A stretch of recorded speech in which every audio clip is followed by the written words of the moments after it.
بسم اللہ الرحمن الرحیم۔ السلام علیکم ورحمۃ اللہ وبرکاتہ۔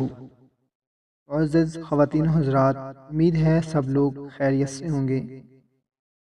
محترم سامعین، آئیں ہم سب سے پہلے مل کر سب دعا کرتے ہیں کہ یا اللہ ہم سب کو دشمنوں کے شر سے، شریر کی شرارت سے محفوظ فرما دے، آمین۔ محترم سامعین کرام، آج کی ویڈیو میں آپ لوگوں کو 4 وظائف بتانے لگا ہوں۔ اگر کوئی ناجائز قید میں ڈال دیا گیا ہے، اس کے لیے ایک خاص وظیفہ ہے، اور اگر کوئی اپنے دشمنوں سے نجات چاہتا ہے تو ان کے لیے بھی ایک بہت ہی مجرب عمل ہے، اور اگر کوئی ہمسایوں کی شر کی وجہ سے پریشان ہے، ان سے نجات چاہتا ہے تو ان کے لیے بھی ایک خاص عمل ہے، اور اگر کوئی اپنے آفیسر کے شر سے نجات چاہتا ہے، کسی جگہ پر نوکری کرتا ہے مگر اس کا جو آفیسر ہے وہ اس کو بہت زیادہ تنگ کرتا ہے، اس پر ظلم کرتا ہے، تو ان کے لیے بھی ایک بہت ہی خاص عمل ہے۔ اس عمل کی اجازت عام ہے، چاہے آپ قید سے خلاصی کے لیے کوئی عمل کریں، دشمن سے نجات کے لیے کریں، ہمسایوں کے شر سے نجات کے لیے، یا آفیسر کے شر سے نجات کے لیے، کوئی بھی ہمارا بھائی بہن اس عمل کو اگر کرنا چاہے تو وہ کر سکتا ہے، تمام کو اجازت عام ہے۔ مگر عمل شروع کرنے سے پہلے اپنا نام ہمیں کومنٹ میں ضرور کریں تاکہ آپ لوگوں کے نام کے ساتھ خصوصی دعا کی جائے۔ محترم سامعین کرام، سب سے پہلا جو وظیفہ ہے وہ ہے قید سے خلاصی پانے کے لیے۔ اگر کوئی ہمارا ایسا بھائی ہے جو ناجائز پکڑ کر قید میں ڈال دیا گیا ہے، یعنی کہ اس نے کوئی قصور نہیں کیا، اس کو ناجائز طریقے سے بلا وجہ کسی نے اس کے خلاف کمپلین کر کے اس کو پکڑوا لیا گیا ہے، اس کے لیے یہ بہت ہی خاص عمل ہے۔ تو اس کے لیے کرنا کچھ اس طرح سے ہے کہ قیدی کا جو بھی عزیز ہے، کوئی خاص بھائی ہے، بہن ہے، کزن ہے، یا خاص کوئی رشتہ دار ہے، وہ اس کے لیے کر سکتا ہے کہ نماز عشاء ادا کرنے کے بعد آپ نے باوضو حالت میں قبلہ کی طرف منہ کر کے بیٹھ جانا ہے۔ اول اور آخر آپ نے 13 مرتبہ درود ابراہیمی پڑھ لینا ہے، اور درمیان میں آپ نے 40 مرتبہ سورہ ملک پڑھنی ہے۔ اول و آخر 13 مرتبہ درود ابراہیمی پڑھنا ہے، اور درمیان میں 41 مرتبہ 41 ٹائم سورہ ملک پڑھ کر اللہ تعالیٰ کے حضور دعا مانگنی ہے۔ انشاءاللہ عز و جل اس عمل سے رہائی بہت ہی جلد نصیب ہو جائے گی۔ بھائیوں اور بہنوں، اس عمل کو اس وقت تک آپ نے جاری رکھنا ہے جب تک آپ کا جو رشتہ دار ہے، جو عزیز ہے، اس کو قید سے خلاصی نہ مل جائے۔ محترم سامعین، اس کے بعد دوسرا وظیفہ جو ہے وہ ہے دشمن سے نجات حاصل کرنے کے لیے۔ جو کوئی بھی اپنے دشمنوں کے شر سے محفوظ رہنا چاہتا ہو، دشمن اس کو بہت زیادہ تنگ کرتے ہوں، کسی بھی معاملے میں، زمین کے معاملے میں کوئی دشمن ہے، جان کے معاملے میں کوئی دشمن ہے، رشتے کے معاملے میں کوئی دشمن ہے، گھر میں کوئی دشمن ہے، یا محلے میں کوئی دشمن ہے، یا آفس میں کوئی دشمن ہے، یا پھر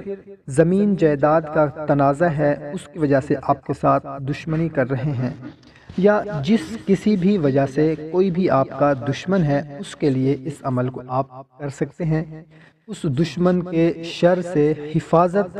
اگر آپ چاہتے ہیں تو یہ عمل بہت ہی مختصر سا عمل ہے، اس عمل کو کریں، کوئی بھی دشمن آپ کا کچھ بھی نہیں بگاڑ سکے گا۔ تو اس کے لیے آپ کو کرنا کچھ اس طرح سے ہے کہ پیر کے دن، یعنی کہ سوموار کے دن، آپ نے سورہ ملک کو 6 مرتبہ پڑھنا ہے۔ اول اور آخر آپ نے 3 مرتبہ درود ابراہیمی پڑھنا ہے، اور دشمن کی طرف اس کا تصور کر کے آپ نے صرف پھونک مار دینی ہے۔ انشاءاللہ عز و جل وہ دشمن کی بدی اور شر سے ہمیشہ کے لیے محفوظ ہو جائے گا۔ یہ عمل آپ نے صرف 6 دن لازمی کرنا ہے بغیر کسی ناغہ کے۔ ہماری کوئی بہن ہے یا ہمارا کوئی بھی بھائی ہے،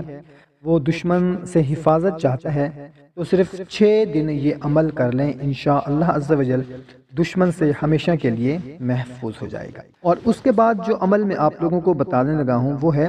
ہمسایوں کے شر سے نجات کے لیے۔ اگر کوئی بھی ہمارا بھائی ہماری بہن ہمسایوں کی شرارت، ان کی شریر پن سے نجات حاصل کرنا چاہتا ہو اور اہل محلہ آئے دن ان کی شرارتوں کی وجہ سے تنگ آ گئے ہوں، یعنی کہ صرف آپ پریشان نہیں ہیں، پورا محلہ ان کی شرارتوں سے تنگ آ گیا ہے، اور اگر اس کو کوئی محلے والا سمجھاتا ہے تو وہ سمجھنے کے باوجود شر پسندی پر اتر آتا ہے، تو اس کی شر پسندی اور بد زبانی سے محفوظ رہنے کے لیے یہ عمل بہت ہی زیادہ مفید ہے۔ تو ہمسایہ کے شر سے حفاظت کے لیے آپ نے کچھ اس طرح سے کرنا ہے کہ کسی بھی دن آپ نے نماز عصر کی سنت غیر موقدہ ادا کرنے کے بعد آپ نے 6 مرتبہ سورہ ملک پڑھنی ہے۔ اول و آخر آپ نے 15 مرتبہ درود شریف پڑھنا ہے، اور پڑھتے وقت آپ نے یہ تصور رکھنا ہے کہ اللہ تعالیٰ آپ کے ہمسائے، جو آپ کا شریر ہمسائے ہے، اس کی زبان بندی فرما رہے ہیں اور اس کے شر کا خاتمہ فرما رہے ہیں۔ پھر اللہ تعالیٰ سے اپنے مقصد کے حصول کے لیے دعا مانگے۔ انشاءاللہ عز و جل 12 روز کے بلا ناغہ اس عمل سے اس کے شر سے اہل محلہ، آپ بھی اور پورا محلہ محفوظ ہو جائے گا، ان کو نجات مل جائے گی، اور وہ جو آپ کا شریر ہمسایہ ہے وہ بھی برائی چھوڑ کر پھر نیکی کی طرف مائل ہو جائے گا۔ سبحان اللہ۔ اور اس کے بعد آخری عمل جو ہے وہ ہے کسی آفیسر کے شر سے نجات پانے کے لیے۔ اگر آپ کسی جگہ پر ملازمت کرتے ہیں، آپ کا کوئی آفیسر ہے جو آپ کو بہت زیادہ پریشان کرتا ہے، ظالم ہے، تنگ کرتا ہے، اس کے لیے اس کے ظلم و ستم سے کوئی بھی شخص محفوظ نہ رہ رہا ہو، اس کے خلاف آواز اٹھانا اپنے آپ کو ہلاکت میں ڈالنا ہو، اور اس کے خوف سے ہر شخص لرزاں اور ترسا رہے، ایسی حالت میں یہ عمل بہت ہی زیادہ مفید ہے۔ یعنی کہ آپ کے آفس کا کوئی بھی بندہ اس کے خلاف نہ بات کر سکتا ہو، نہ آواز اٹھا سکتا ہو، نہ اس کے آگے بول سکتا ہو، تو اس کے لیے یہ بہت ہی مفید عمل ہے۔ اس کے لیے آپ نے کرنا یہ ہے کہ نماز جمعہ آپ نے خشوع خضوع کے ساتھ پڑھنی ہے، اور نماز جمعہ ادا کرنے کے بعد آپ نے 14 مرتبہ سورہ ملک ہر دفعہ بسم اللہ الرحمن الرحیم کے ساتھ آپ نے پڑھنی ہے، اور سرسوں کے دانوں پر آپ نے دم کر دینی ہے، اور ان دانوں کو آپ نے آگ میں ڈال دینا ہے۔ آگ میں ڈالتے وقت یہ الفاظ کہیں کہ یا الہی بحرمت اس سورہ الشریفہ فلاں بن فلاں سے نجات عطا فرما۔